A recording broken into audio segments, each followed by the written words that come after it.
খররা বালানি জিয়য় মাশাআল্লাহ মাশাআল্লাহ তাবারাকাল্লাহ। আল্লাহ কবুল করো। আমি এবছর বিভাগীয় পর্যায়ে প্রোগ্রামগুলোতে যাচ্ছি, প্রতিটা বিভাগে একটা করে প্রোগ্রাম। তো সেই সুবাদে সিলেটের প্রোগ্রাম এই আঞ্জুমানে খেদমতে কোরআনে আমরা উপস্থিত হয়েছি আলহামদুলিল্লাহ। মাদ্রাসার যে ময়দান, সেখানে দীর্ঘ 33 বছর 34 বছর সরাসরি কোরআন থেকে তাফসির করে আপনাদেরকে শুনিয়েছেন এই ভূখণ্ডের তাফসির জগতের কিংবদন্তি শহীদ মরহুম আল্লামা দেলোয়ার হোসেন সাঈদী রহিমাহুল্লাহ।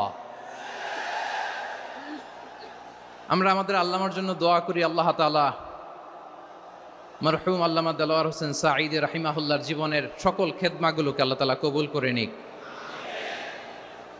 ওনার কবরটাকে আল্লাহ তাআলা কোরআনের নূর দিয়ে মোনাওয়ার করে দিক। সম্মানিত সুধী, আজকের এই প্রোগ্রামকে বাস্তবায়নের জন্য এখানকার সিটি কর্পোরেশনের কথা আমি শুনেছি, ওনারা খুব কোঅপারেট করেছেন। প্রশাসনের ভাইয়েরা দিন রাত এক করে কাজ করেছেন। আইন শৃঙ্খলা বাহিনী, সেনাবাহিনী, র্যাব, বিজিবি, ডিবি, গোয়েন্দা সংস্থা থেকে শুরু করে সবাই অত্যন্ত পরিশ্রম করেছেন। এবং আঞ্জুমানে খেদমতে কোরআনের যে সুপারস্টার ভলান্টিয়ার্স ভাইয়েরা, আমি আসার পর থেকেই দেখেছি এয়ারপোর্টে রিসেপশন থেকে শুরু করে সিকিউরিটি প্রোটোকল এবং আমাদেরকে মঞ্চ পর্যন্ত নিয়ে আসা পর্যন্ত আমি দেখেছি অসাধারণ পারফরমেন্স তাদের। আমি আমার অন্তরের অন্তঃস্থল থেকে আঞ্জুমানে খেদমতে কোরআনের ভলান্টিয়ার্স ভাই যারা আছে তাদেরকে আমি শুকরিয়া জানাই। আজকের এই প্রোগ্রামে উপস্থিত আছেন সিলেটের রাজনৈতিক ব্যক্তিবর্গ, সামাজিক ব্যক্তিবর্গ, ধর্মীয় ব্যক্তিবর্গ। উপস্থিত আছেন সম্মানিত ইমাম সাহেব, খতিব সাহেব, মুয়াজ্জিন সাহেব, ইউনিভার্সিটি, কলেজ এবং শিক্ষা প্রতিষ্ঠানগুলোর সম্মানিত প্রিন্সিপাল স্যার, শিক্ষক মণ্ডলী, শিক্ষার্থী বন্ধুরা এবং আপামর তৌহিদি জনতা।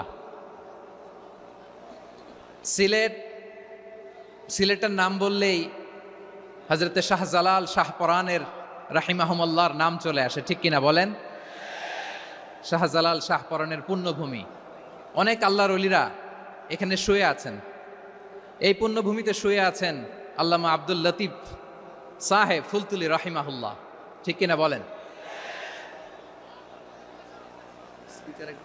কেরাতের উপরে ওনার অনেক খেদমা গোটা বাংলাদেশ ব্যাপী। আল্লাহ এই খেদমতগুলোকে কবুল করুক, আমরা পড়ি আমিন। এই পুণ্যভূমিতে শুয়ে আছেন হযরত মাওলানা আব্দুল করিম শাইখে কৌড়িয়া রাহিমাহুল্লাহ। আমি এসেই ওনার গল্প শুনলাম আজকে। এই পুণ্যভূমিতে শুয়ে আছেন হাফেজ মাওলানা নুরউদ্দিন গহরপুরী রাহিমাহুল্লাহ।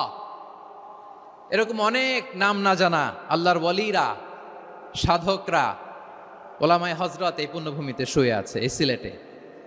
আমরা সকলের জন্য দোয়া করি আল্লাহ তাআলা ওনাদের খেদমতগুলোকে কবুল করে নেক, কোরআনের নূর দিয়ে তাদের কবরগুলোকে আল্লাহ তাআলা মুনাওয়ার করে দেখ। আমরা সবাই পড়ি আমিন। প্রিয় ভাইয়ের, আপনারা সবাই ভালো আছেন? এবং আগের যে প্রোগ্রাম দুটো করেছি তার চেয়ে অপেক্ষাকৃত সেগুলোও খুব সুন্দর অর্গানাইজ ছিল। সিলেটের প্রোগ্রামকে আরও বেশি গুছালো মনে হচ্ছে আমার, খুব গুছালো, ওয়েল অর্গানাইজড। মাশাআল্লাহ মাশাআল্লাহ তাবারাকাল্লাহ। আমি চাইবো এখন যেমনি আপনারা খুবই সুশৃঙ্খল শেষ পর্যন্ত সুশৃঙ্খল থাকবেন। অলমোস্ট সবাই চুপচাপ, এইখানে হয়তো একটু ক্রাউড হয়েছে, মেহেরবানি করে আপনারা শান্ত হয়ে বসবেন, শান্ত হয়ে বসবেন। জি জি, এই তো শান্ত হয়ে যাচ্ছে। মাশাআল্লাহ, সিলেটের ছেলেরা অনেক স্মার্ট, মাশাআল্লাহ, দে আর ভেরি স্মার্ট, মাশাআল্লাহ। And I see most of the audience are the Gen Z of Sylhet. And the Gen Z are very smart. আমি বলেছি যে তাদেরকে ইশারা দিলেই হয়, এত ভেঙে বলা লাগে না।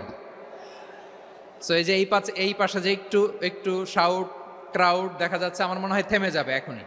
মাশাআল্লাহ, এই তো ভেরি স্মার্ট, মাশাআল্লাহ। ঠিক আছে জি, অনেক বড় পাবলিক ইভেন্টগুলোতে আমি যেমন চাই আপনি যেমন চান ওরকম হবে না, এখানে স্যাক্রিফাইসের প্রশ্ন আসে, ঠিক কিনা বলেন? তো স্যাক্রিফাইস করতে হবে। এবং 9:30টার মধ্যে আমাকে প্রোগ্রামও ক্লোজ করতে হবে, যেহেতু দূর দূরান্ত থেকে অনেক জেলা থেকে আমাদের ভাইয়েরা এসছে, তাদেরকে আবার নিরাপদে ফিরতে হবে। সো আপনারা যদি আওয়াজ করেন, কথা বলেন, বিশৃঙ্খলা করেন, আমরা যে ইনস্ট্রাকশন মঞ্চ থেকে দিব তার বাইরে যেয়ে যদি কিছু করেন, একে অপরের দিকে তাকান, অন্যদিকে মনোযোগী হন, তাহলে আপনারা বঞ্চিত হবেন। আমরা এসেছি কোরআন থেকে কথা শুনতে, ঠিক কিনা বলেন? এখানে আমাদের সময়ের দাম আছে। অনেক হাই প্রোফাইল পার্সোনালিটি এই স্টেজে বসে আছেন।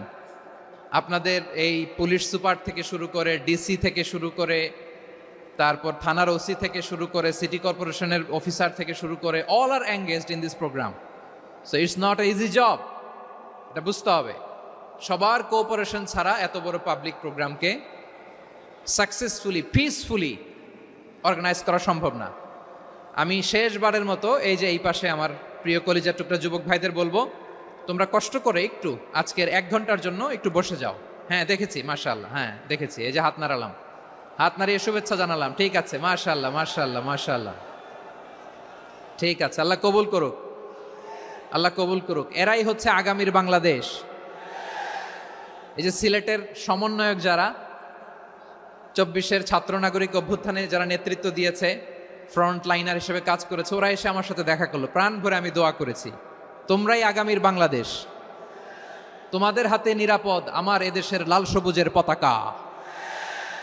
সো তোমাদেরকে দায়িত্বশীল ভূমিকা রাখতে হবে। মাশাআল্লাহ, হ্যাঁ হ্যাঁ, হেরে যাবে হিংসা, জিতে যাবে ভালোবাসা, ঠিক আছে, দেখেছি দেখেছি দেখেছি, মাশাআল্লাহ মাশাআল্লাহ, তোমার এই তো শান্ত। এভাবে কয়েক মিনিট একটু কোঅপারেট করলে আমি কিছু বার্তা, কিছু মেসেজ আপনাদের সাথে শেয়ার করবো ইনশাআল্লাহ। যখন আমি জিজ্ঞেস করব তখন আওয়াজ করে উত্তর দিতে হবে, আর যখন কথা বলবো তখন চুপ থাকতে হবে। খরগোশের কানের মতো কান দুটোকে খাড়া করে রাখতে হবে, আর চাতক পাখির মতো চোখ দুটো সামনে রাখতে হবে। পারা যাবে ইনশাআল্লাহ? মাশাআল্লাহ মাশাআল্লাহ, তাবারাকাল্লাহ। আমি অত্যন্ত সৌভাগ্যবান, ইটস মাই প্লেজার, আমি অত্যন্ত সৌভাগ্যবান যে 3 দিন ব্যাপী আঞ্জুমানে খেদমতে কোরআনের এই চমৎকার তাফসিরুল কোরআনের প্রোগ্রামের শেষ অধিবেশনে আমার মতো এরকম নগণ্য, ক্ষুদ্র, ছোট্ট একটা মানুষকে কিছু কথা বলবার সুযোগ করে দেয়া হয়েছে। আমি আপনাদের সবার প্রতি অত্যন্ত কৃতজ্ঞ হচ্ছি, শুকরিয়া জানাচ্ছি। আমি আরও সৌভাগ্যবান এজন্য যে জি জি জি এই জায়গা থেকে আমি আর আওয়াজ শুনবো না, হাতও দেখাতে হবে না, একেবারে সাইলেন্ট। আমি আরও সৌভাগ্যবান যে আমি অত্যন্ত নগণ্য, ক্ষুদ্র একজন কোরআনের ছাত্র হয়ে কোরআন থেকে যা বুঝেছি, এই কথাগুলো যখন দেশ থেকে দেশান্তরে যেখানেই যাই শোনাবার জন্য লক্ষ লক্ষ দিনী ভাইরা সেখানে উপস্থিত হয়, আলহামদুলিল্লাহ। এবং যারা আসতে পারেন না, এরকম কোটি কোটি বনি আদম পরবর্তীতে সোশ্যাল মিডিয়ার কল্যাণে তারা কথাগুলো শোনেন, আলহামদুলিল্লাহ। আবার এমনও অনেক আছে যারা আমাদেরকে পছন্দ করেন না, তারাও ডায়েরি, খাতা কলম নিয়ে, মোবাইল নিয়ে, ল্যাপটপ খুলে আমাদের আলোচনা শোনেন। আমি তাদেরকেও ভালোবাসি, কারণ আমার স্লোগান হচ্ছে, হেরে যাবে ওদের হিংসা, ষড়যন্ত্র, জিতে যাবে আমাদের ভালোবাসা। যারা আমাদের বিরোধিতা করে, আমাদের ব্যাপারে ঘৃণা ছড়ায়, তাদের জন্য আমাদের বুক ভরা দরদ আর ভালোবাসা আছে না নাই? কারণ ভালোবাসা দিয়ে যা জয় করা যায়, কঠোরতা দিয়ে তা পারা যায় না। তো যারা বিরোধিতার জন্য আমাদের আলোচনা শোনেন তাদেরকেও ওয়েলকাম। যারা আমাদের আলোচনা আউট অফ কনটেক্সট নিয়ে এক জায়গার মাথা আর এক জায়গার লেজ জুড়ে দেন, তাদেরকেও ওয়েলকাম। গত সপ্তাহে আপনারা জানেন খুলনা বিভাগের প্রোগ্রাম আমি দিয়েছিলাম যশোরে, আদ্দিন ফাউন্ডেশনের উদ্যোগে। তো যশোরের প্রোগ্রামের এক ভিডিওর পেছনে আমাদের কিছু দিনী ভাইরা 6 বছর আগের এক অডিও ব্যাকগ্রাউন্ডে জুড়ে দিয়ে বিভ্রান্তি ছড়ানোর জন্য সোশ্যাল মিডিয়াতে ছড়িয়ে দিয়েছে। তো তাদের প্রতিও আমাদের কোনো রাগ নাই, ক্ষোভ নাই, তারা হয়তো দিনই তাকাদা থেকেই করেছে, কিন্তু তারা হয়তো বুঝতে পারে নাই এই যে রিসেন্ট আলোচনার ভিডিওর পেছনে 6 বছর আগের অডিও জুড়ে দেওয়া, এটাকে বাংলায় বলে প্রতারণা। কি বলে? প্রতারণা, ধোঁকাবাজি। এখনকার আলোচনার ভিডিও আর ব্যাকগ্রাউন্ডে এডিট করে লাগিয়েছে 6 বছর আগের অডিও, এটারে প্রতারণা বলে, ধোকাবাজি বলে। আর বিশ্বনবী বলেন, মান গশানা ফালাইসা মিন্না, the person who deceives us he is not among us. যে আমাদেরকে ধোকা দেয় সে আমাদের অন্তর্ভুক্ত নয়। তো বিশ্বনবীর এই হাদিস তারা মনে রাখে না। তো এই জন্য শুধু বিশ্বনবীর প্রতি সাল্লাল্লাহু আলাইহি ওয়াসাল্লামের প্রতি সেরেফ ভালোবাসা আপনাকে বাঁচাতে পারবে না যদি বিশ্বনবীর আদর্শ আপনি গ্রহণ না করেন। তার জলজান্ত প্রমাণ আবু তালেব বিশ্বনবীকে অনেক ভালোবেসেছেন আলাইহিস সালাতু ওয়াসসালাম। পলিটিক্যাল শেল্টার, ফিনান্সিয়াল শেল্টার, সব ধরনের শেল্টার তিনি দিয়েছেন, কিন্তু বিশ্বনবীর আদর্শ মানেন নাই। মুক্তি মিলবে? হ্যাঁ, আওয়াজ করে বলেন, আবু তালেবের কি মুক্তি মিলবে? তাহলে সেরেফ ভালোবাসা আপনাকে বাঁচাতে পারবে। ভালোবাসার পাশাপাশি বিশ্বনবীর আদর্শকে মেনে নেওয়ার দরকার আছে না নাই?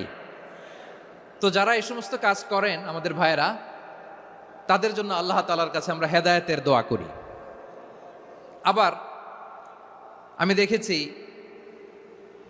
আমার গত সপ্তাহের যশোরের আলোচনার একটা লাইনকে কেন্দ্র করে আমাদের অনেক রাজনীতিবিদ বন্ধুরা অনেক ক্ষুব্ধ প্রতিক্রিয়া দেখাচ্ছেন। ওই কথাকে নিজেদের গায়ে টেনে, নিজেদের গায়ে মেখে ওনারা ক্ষুব্ধ হয়েছেন। প্রিয় ভাইয়েরা, আমি বলেছিলাম যে একদল খেয়ে গিয়েছে আর একদল খাওয়ার জন্য রেডি হয়ে আছে। তো এখানে কি আমি কোনো দলের নাম বলেছি? বাংলাদেশে 48টা প্রায় নিবন্ধিত রাজনৈতিক দল,